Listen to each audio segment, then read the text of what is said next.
wabarakatuh. Perkenalkan, kami dari kelompok 5 yang terdiri dari Heni Purnomo, Yesi Irianti, Rolianti, dan Agil Nurul Wijayanti akan menjelaskan analisis industri sektor teknologi yang berkaitan dengan pendekatan fundamental top and down. Yang pertama adalah latar belakang, yaitu dinamika sektor teknologi Indonesia. Ekonomi digital Indonesia tumbuh pesat menjadikan sektor teknologi motor ekonomi nasional.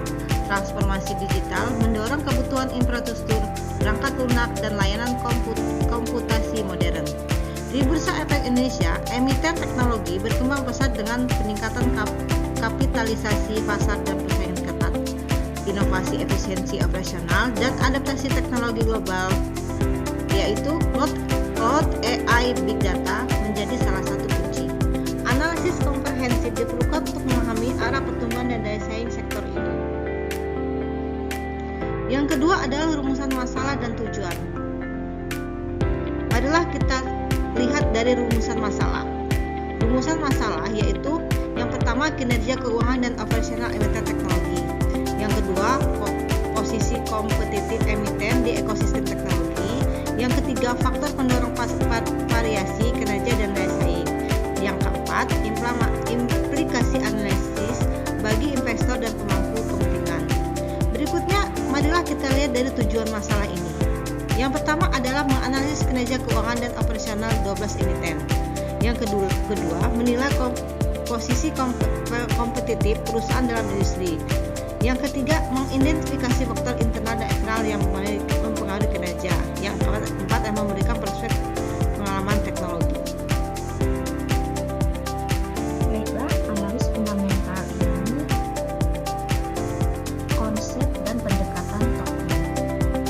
Analis fundamental yang menilai intrinsi perusahaan melalui evaluasi ekonomi makro, industri, dan faktor internal, harga saham, jangka panjang akan menuju nilai yang wajar. Untuk pendekatan top-down yaitu menganalisis kondisi ekonomi luas, lalu menyempit sektor industri, dan terakhir ke perusahaan spesifik, efektif, dan untuk memahami konteks struktural. Ada 3 tahap pendekatan top-down yaitu 1. Analis ekonomi dan pasar yang fokus pada indikator makro seperti PDB, inflasi, suku bunga, nilai tukar, dan kondisi pasar modal yang mempengaruhi profitabilitas perusahaan dan ekspektasi eksportir. Yang kedua yaitu analisis sektor dan industri, menilai dinamika kompetisi, struktur industri, pertumbuhan, serta peluang dan tantangan sektor yang menggunakan kerangka 5 Porter. Yang ketiga yaitu evaluasi laporan keuangan, pertumbuhan pendapatan, profitabilitas, struktur modal, arus kas, dan strategi bisnis perusahaan yang efektif. Untuk metodologi penelitian ada jenis dan pendekatan seperti deskriptif, kuantitatif dengan analis fundamental top-down menggambarkan kondisi ekonomi, sektor, dan kinerja emiten secara sistematis. Untuk populasi dan sampel, populasi perusahaan teknologi Bursa Efek Indonesia pada 12 sampel emiten yang terbaik yaitu yang pertama PT Multipelar Teknologi, yang kedua Metro Data Elektronik, yang ketiga PT Desisi Indonesia, yang keempat PT Elang Mahkota Teknologi, yang kelima PT Gojek Pop, yang keenam PT Samek Metro Data Indonesia, yang ketujuh PT Era Jaya Swasembada, yang kedelapan PT Mitra Komunikasi Nusantara, yang ke-9 PT Linek Tbk, yang ke-10 PT Teleshop, yang ke-11 PT Kami Tbk,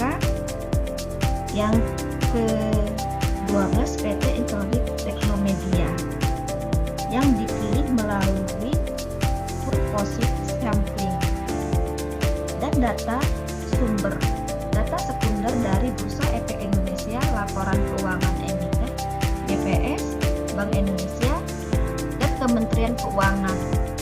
Untuk data time rise, harga saham, teknik analisis data dan validasi. 1. Analisis ekonomi dan pasar, memahami dampak lingkungan ekonomi terhadap sektor teknologi, PDB, inflasi, suku bunga, nilai tukar, pasar modal. Analisis sektor dan industri, yaitu memetakan posisi industri, peluang, ancaman, dan daya tarik sektor, siklus industri, penetrasi internet. 3. Analisis perusahaan, analisis komparatif 12 emiten, profitabilitas, likuiditas, salvabilitas, pertumbuhan, evaluasi, tren harga saham, model bisnis. Validasi dan reliabilitas data keuangan dan laporan audit. Data pasar diversifikasi silang. Teori dari literatur akademik, analisis tren periode panjang 2018 sampai dengan 2024. Evaluasi fundamental kompetitif emiten pilihan, PT Multipolar Teknologi, PT Metro Data Elektronik, PT Digital Media Tama Maksima, memiliki daya saing tinggi, berbasis solusi IT enterprise, distribusi IT, dan layanan digital retail, margin stabil, jaringan luas, pertumbuhan pendapatan kuat. Pada PT DCI Indonesia dan PT Indo Internet, daya saing sangat tinggi, berbasis infrastruktur data center and cloud. Permintaan tumbuh eksponensial, hambatan masuk tinggi. Pada PT Goto dan PT MKS Integrasi, daya saing menengah, berbasis platform digital dan ekosistem, volume transaksi besar, namun tantangan profitabilitas dan tekanan valuasi. PT Tech dan PT Galva Teknologi, PT UV Corporation dan WIFI, daya saing menengah hingga rendah, berbasis distribusi perangkat, audio visual